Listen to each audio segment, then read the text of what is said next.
पढ़ना है law of thermodynamics.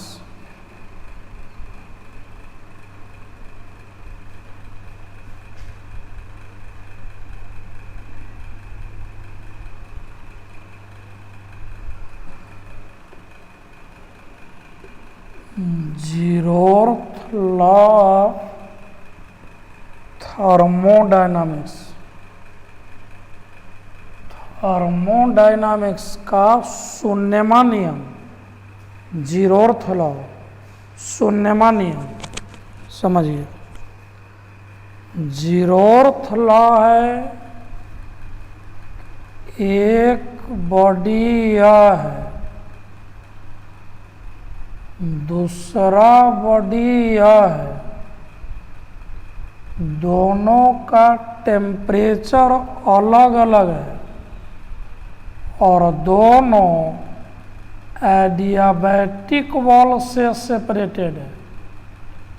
Adiabatic wall का मतलब होता है कि जिससे होकर हीट ट्रांसफर नहीं हो, मतलब इधर से इधर हीट या इधर से इधर हीट नहीं है।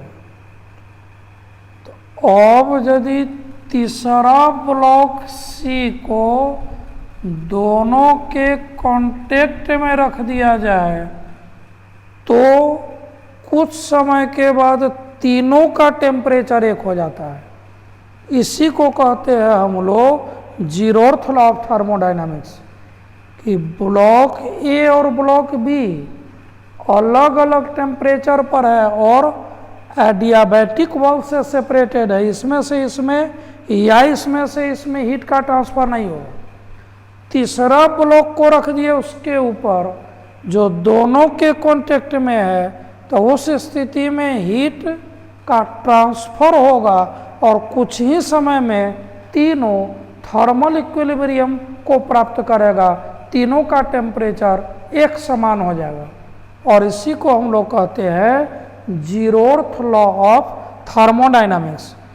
फर्स्ट लॉ, सेकेंड लॉ, ये सब पहले बनाया गया, बाद में इस नियम को आर.एच. फॉलर नामक साइंटिस्ट ने इंट्रोड्यूस किया।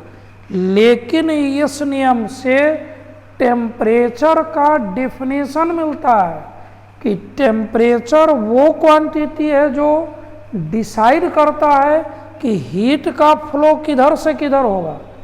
तो चूंकि यह टेम्परेचर को डिफाइन करता है और टेम्परेचर फंडामेंटल क्वांटिटी है और फंडामेंटल को हम लोग पहले रखते हैं, तब पहला का डिस्कवरी हो चुका था और उससे पहले रखना है, तब तो एक ही उपाय है कि एक से पहले जीरो लिखिए। इसलिए इसको हम लोग कहते हैं zeroth law.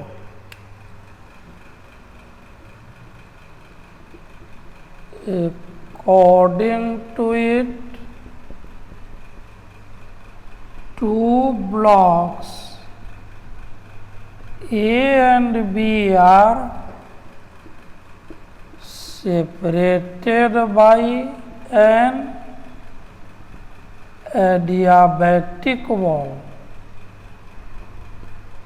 and third block is in contact with both. Then after a time all acquires thermal equilibrium, मतलब सभी का टेम्परेचर एक हो जाएगा। इसी को कहते हैं हम लोग zeroth law of thermodynamics. R H. Fowler introduced it after the introduction of first and second law, but it defines temperature which is a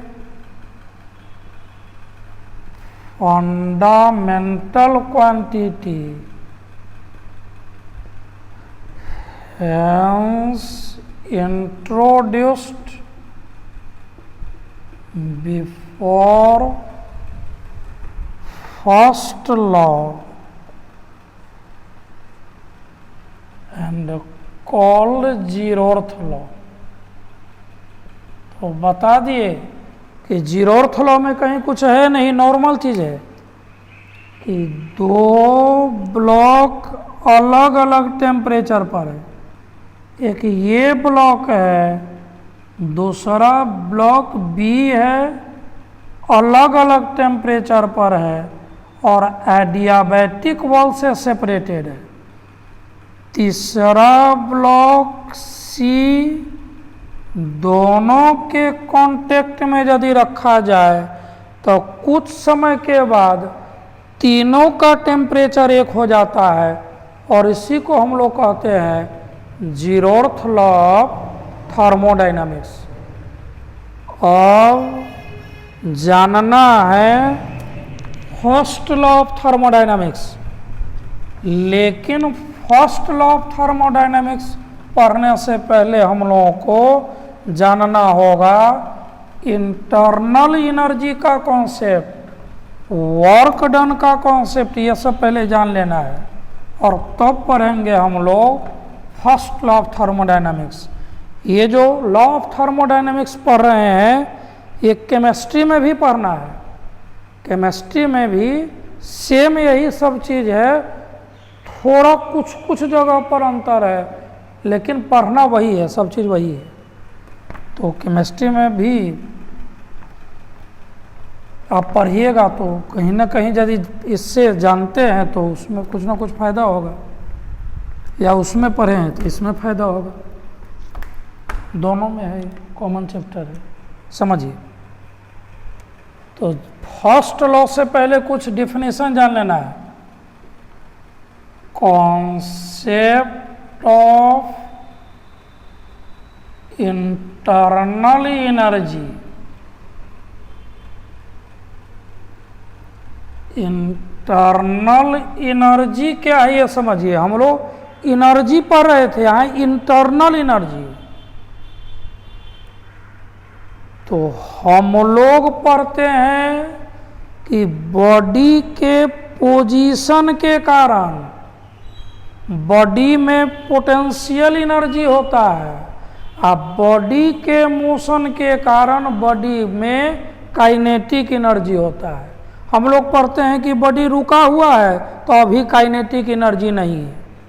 body जमीन पर है तो मानते हैं कि पोटेंशियल एनर्जी उसमें जीरो है।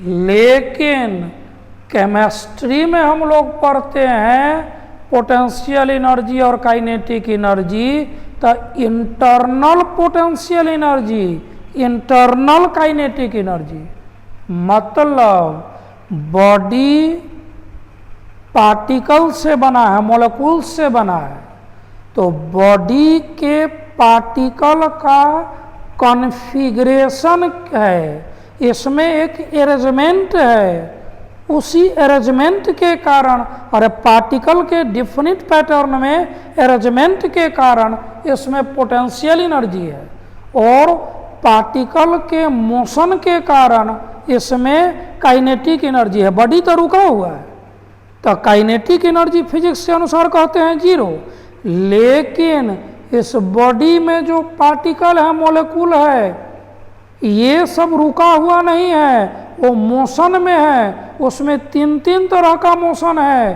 Translatory motion, vibratory motion, oscillatory motion.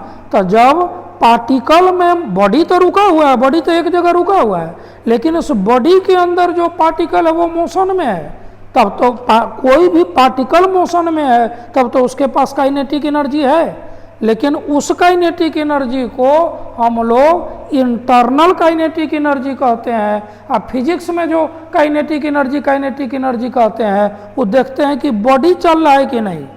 Body ना चल रहा है तो कहते हैं काइनेटिक जीरो, जबकि हकीकत ये नहीं है, इंटरनल काइनेटिक अभी भी इसमें है। तो बताएं कि बॉडी के मोलेकुलर कॉन्फ़िगरेशन के कारण इसमें जो एनर्जी है उसको कहते हैं इंटरनल पोटेंशियल एनर्जी।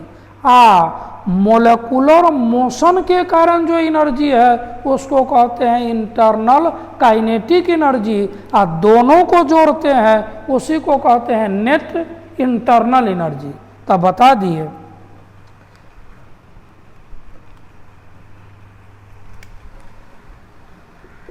एनर्जी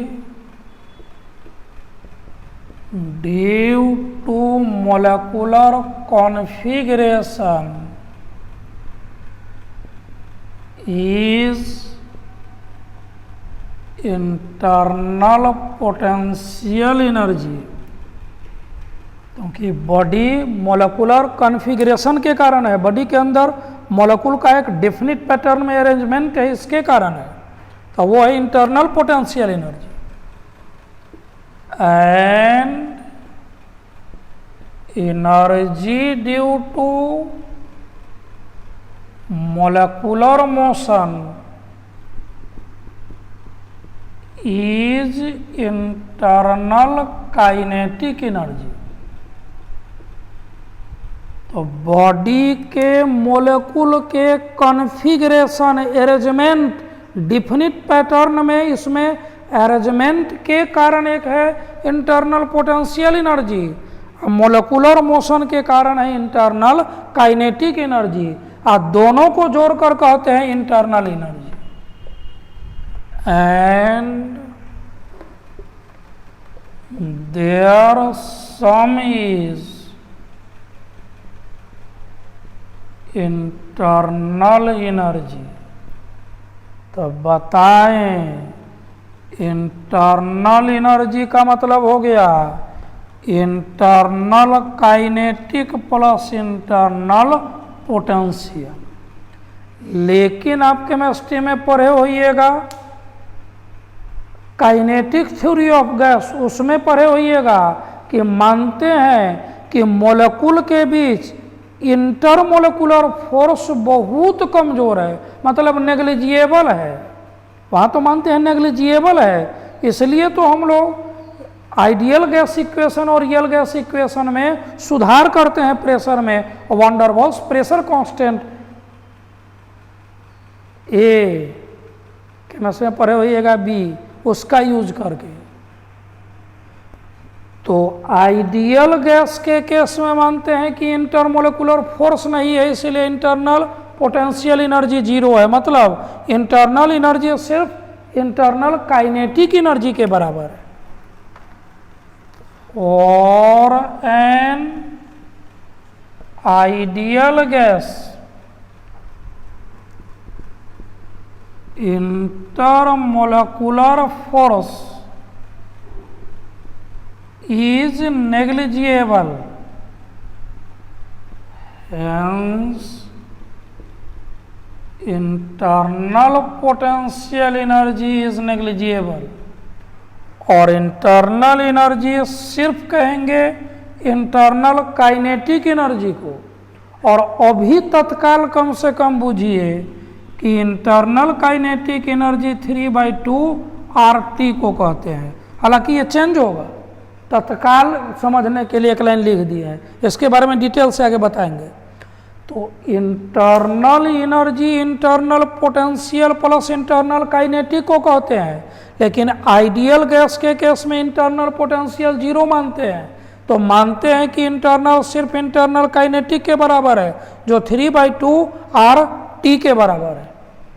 यदि कहे change in internal energy, change in internal energy निकालने के लिए, तो इंटरनल एनर्जी में changing final internal energy minus initial internal energy, path dependent नहीं है।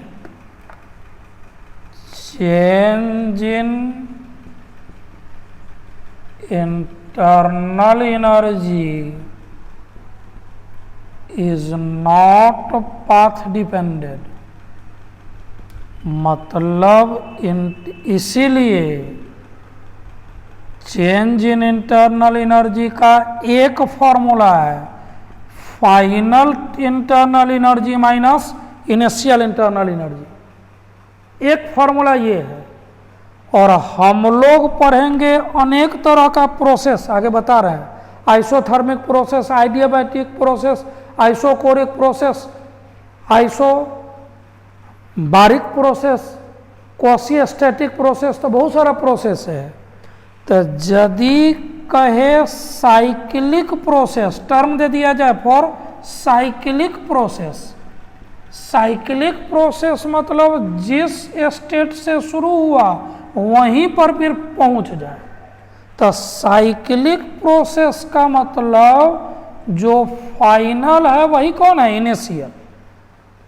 तो साइक्लिक प्रोसेस में फाइनल इनिशियल के बराबर है, और जब फाइनल इनिशियल के बराबर है तब तो आप जानते हैं change in internal energy is equal to क्या हो जाएगा, 0। तो पढ़े हैं कि इंटरनल एनर्जी इंटरनल काइनेटिक के मात्र बराबर है, जो इतना के बराबर है।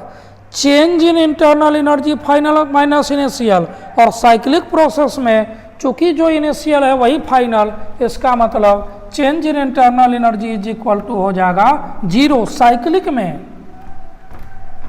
ये नॉन साइक्लिक प्रोसेस नहीं, साइक्लिक प्रोसेस में।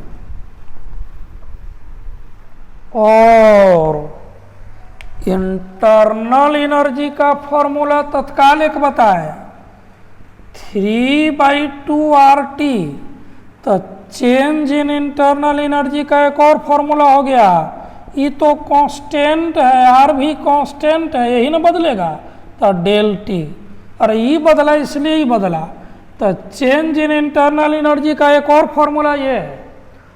और फॉर आइसोथर्मिक प्रोसेस, आइसोथर्मिक प्रोसेस में, तो आइसोथर्मिक प्रोसेस वो प्रोसेस है जिसमें टेम्परेचर में चेंजिंग नहीं होता है। तो आइसोथर्मिक प्रोसेस में चेंज इन टेम्परेचर होगा 0, और चेंज इन टेम्परेचर 0 इसीलिए चेंज इन इंटरनल एनर्जी बराबर 0। तो बता दिए इंटरनल एनर्जी के बारे में कि क्या क्या कैसे कैसे हम लोग इंटरनल एनर्जी के कॉन्सेप्ट को डील करते हैं। थोड़ा जानना है वर्क डन के बारे में।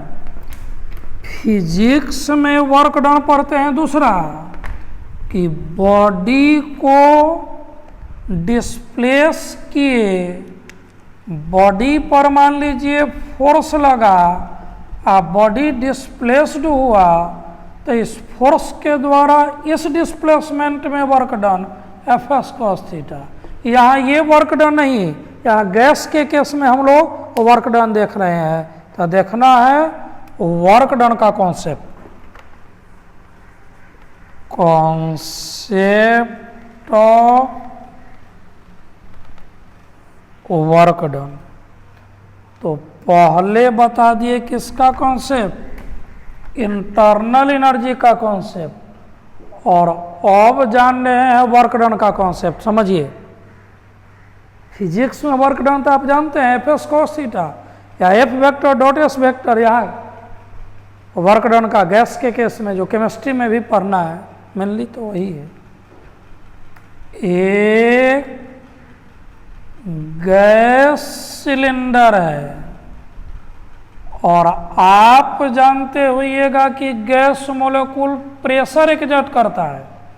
क्यों प्रेशर एक्सर्ट करता है पढ़िएगा, या जानते होइएगा कि गैस मॉलिक्यूल बार बार मूव करते रहता है, टकराता है दीवार से, तो वही टकराने के समय मोमेंटम में चेंजिंग होता है, और चेंज इन मोमेंटम का रेट फोर्स के बराबर होता है न्यूटन्स लॉ।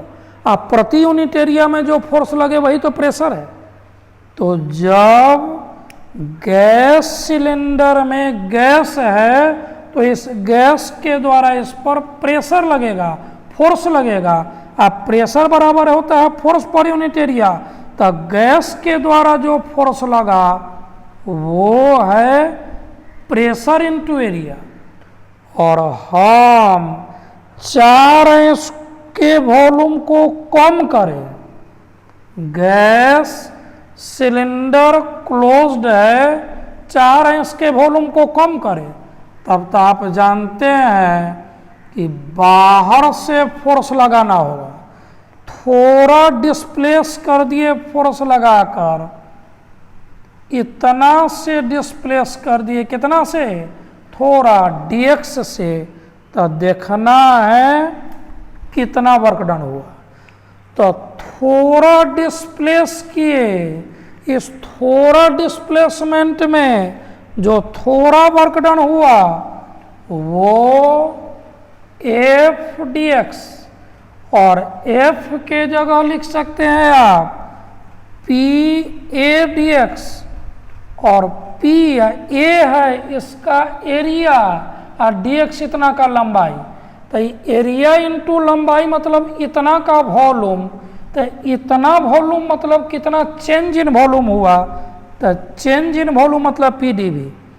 तो इतना मात्र डिस्प्लेस करने में जो थोड़ा वर्क डन हुआ वो ये है, तो net work done summation P D V एक जनरल फॉर्मूला निकल गया। लेकिन गैस के केस में अब आगे क्या वर्क डन होगा नेट, वो डिपेंड करता है कि कैसे इसके वॉल्यूम को चेंज किया गया। अलग अलग प्रोसेस के अनुसार हम लोग गैस के जो स्टेट है, गैस का जो पैरामीटर है, वॉल्यूम, प्रेशर, टेम्परेचर वगैरह, उसको चेंज करते हैं। तो सबसे पहले देखते हैं work done in case of isothermic process. इतना जनरल फॉर्मूला बता दिए कि वर्क डन का जनरल फॉर्मूला हो गया summation P D V, P pressure और डी वी वॉल्यूम में चेंजिंग। लेकिन हमको अलग अलग प्रोसेस में जानना है। पहला, work done in isothermic process,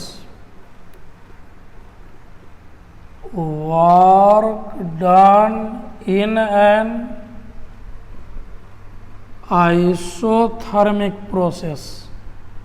isothermic process मतलब जिस प्रोसेस में टेम्परेचर सेम रहे, रिमेन्स सेम।